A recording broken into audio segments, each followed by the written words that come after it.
Alright guys, what's up? Welcome back to another video. Holy shit, there's been some industry changing news that occurred this morning. Let's jump into it.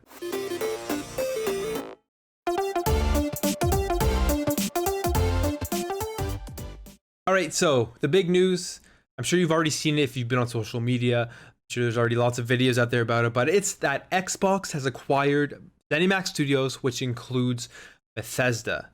And if you know anything about the gaming industry, Bethesda being one of the biggest developers in the world in terms of the popularity of their games, I guess in terms of value now, because they bought it for $7.5 billion. So this is a industry-changing acquisition by Microsoft. Now, the talk about Microsoft not having games is, I think, a little bit unfair. I mean, they don't have the strong reputation for exclusives like Sony has, but they do have a lot of good games, and they've been acquiring studios over the last couple of years. I think they're over 15 now with this. I think they're over 20. I think they're like 23 or so with this new acquisition. And they're developing a bunch of interesting looking games. We just haven't seen them yet, and they will most likely and hopefully be coming out in the next 2 years. At least maybe a year, 2, 3, whatever. And those games are what Microsoft is really banking on to really push forward their reputation for having games on their platform. But for a lot of people, that just wasn't enough. Just seeing those trailers and seeing these new concepts and ideas just wasn't enough, and they were really searching for more. And now Microsoft has gone out, purchased ZeniMax Studios, has Bethesda under their license, and they're really in a good position going forward for having first party games and for having incredible RPGs, Western RPGs, specifically horror games like The Evil Within, shooters like Wolfenstein and Dishonored under the Xbox brand. I think this is an industry changing acquisition. I don't think I'm really exaggerating about that, because some of these games like Elder Scrolls, I mean, Skyrim has been released on generation after generation, one of the biggest games. Fallout, Doom, and then the upcoming Starfield, which a lot of people are hyped about, plus all these other ones in there, are some of the most popular games out there. Like, people go crazy for them. They have so many users. They have tons of huge player bases, and it's just insane that now Microsoft has bought them and now it's under their umbrella. And the biggest thing about all of this is that they will all be coming to Game Pass. And they will most likely, I think it's confirmed, but I'm not 100% sure. Day one, these games, when they're released, will be making their way out into Game Pass. So when the new Elder Scrolls come out, day one, you're going to most likely be able to play this on Game Pass just by paying that monthly subscription. And this is where I think it's an industry changing thing, because generally when Bethesda releases their games, obviously people want to play them day one. They don't want to wait. These are games that you buy day one because there's so much hype and they have such a good reputation for making great games that you want to play them. So instead of having to go and spend 60 or 70, whatever it is now, US dollars on these games, you're going to be able to just play them day one on Game Pass by paying that monthly subscription fee. And I think this will be huge, because even with how consumer friendly Microsoft is, we know that with games like Minecraft, they're allowing these games to be on other platforms like the Nintendo Switch and the PS4. They may actually, because they're so consumer friendly right now and they want to keep that reputation, this acquisition, the fact that Xbox got Bethesda and Microsoft got Bethesda, I think is a great thing for the industry in general, because they may actually still release these games on other platforms. So with this acquisition, you know they're coming obviously to Xbox, you know they're coming obviously to PC, but there's still I would say a pretty good chance that they are going to put a lot of these games still out on the Nintendo Switch, and they may, like, quite frankly, put some of these games out on PlayStation 5. I wouldn't be surprised at all if the next Elder Scrolls games isn't limited to just PC and Xbox, and it actually does come out on the PS5. And this is where my thinking comes in on this. The Microsoft, they are going to be making money off of this software no matter where it's sold. So even if someone buys it on the PS5, they're still going to be making their royalty and their money off of that.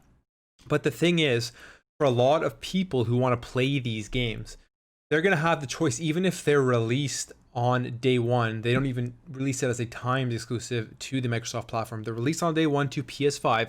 They're going to have the choice to either go and spend full price of that game to play it on the PS5, or you sign up for the monthly subscription for Game Pass get it on day one, plus hundreds and hundreds of other games, and be guaranteed that they're going to get all of the Bethesda games on day one as well going forward. Or they just sign up for 1 month, play the game, unsubscribe. And I mean, that's not something that Microsoft wants. They want to keep you going. Their goal would be that once you sign up and you see the amazing value that Game Pass is, you're going to stay subscribed. But I don't think a lot of people would really want to go out and spend and pay for the game full price when they can get it for a much cheaper overall price for the subscription, all while getting access to hundreds and hundreds of others. I think it's brilliant with this acquisition, and I think that it is industry changing. And I think that the tables have really shifted majorly with this acquisition, because as we know, going into the next generation, Xbox and the Xbox Series X and S have absolutely no first party exclusives that are coming out at launch. And then you have the PlayStation 5, which has Spider-Man, which is huge, and that you have Ratchet and Clank, which will be coming out in the launch window, which is the game that I'm most excited for. And you have some other stuff for the PS5 that kind of makes it enticing, makes you think, okay, maybe I do want to get this within the first couple of months and within the launch window, because there's some stuff I want to play. But with Xbox, with the Series X and S, you'll be picking it up because of the great ecosystem already with Game Pass, with the backwards compatibility, with it being the most powerful console and having most likely the best experience with third-party games on it. But not because there is a killer exclusive like Halo, which was supposed to be released but got delayed. So this acquisition going forward is just massive. It's just massive. It's industry changing. It's something that we're going to look back on in the next generation, plus this generation, and we're going to be comparing these Bethesda titles to Sony exclusives, and that's where the argument's going to lie. I mean, like for me, like I've said in other videos, I'm getting both. I want to play both. There's amazing stuff from both ecosystems, and to say that one's better than the other is like stupid. They're both great and they both have great stuff. But this, I think, is just a big step forward for Microsoft and for their exclusive, if you want to call it, studios and games.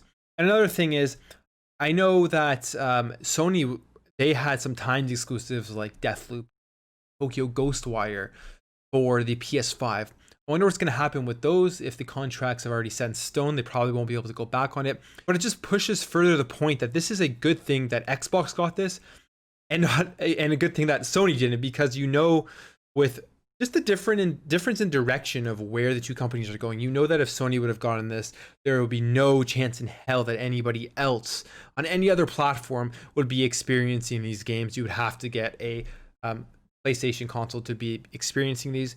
But now that Microsoft has these licenses, that if you have a PC, you have an Xbox, most likely if you have a Nintendo Switch, for some of their games that can fit on the Nintendo Switch, or if Nintendo Switch releases a Nintendo Switch 2 that's more powerful, you'll probably get a lot more. You're going to be able to experience these games, and that's, to me, what's most important. The most people can experience them, most people can have fun with them, and not keep them locked behind timed exclusives, or not keep them locked behind console exclusives. So I think this is a great thing. Like I said, industry changing in my opinion. I would love to know what you guys think about this acquisition in the comments below. Am I blowing this out of proportion? Do you think it's not as big as I think it is? Please let me know. If you enjoyed this video, make sure to hit that thumbs up button, subscribe if you're new to this channel, and I'll catch you in the next video.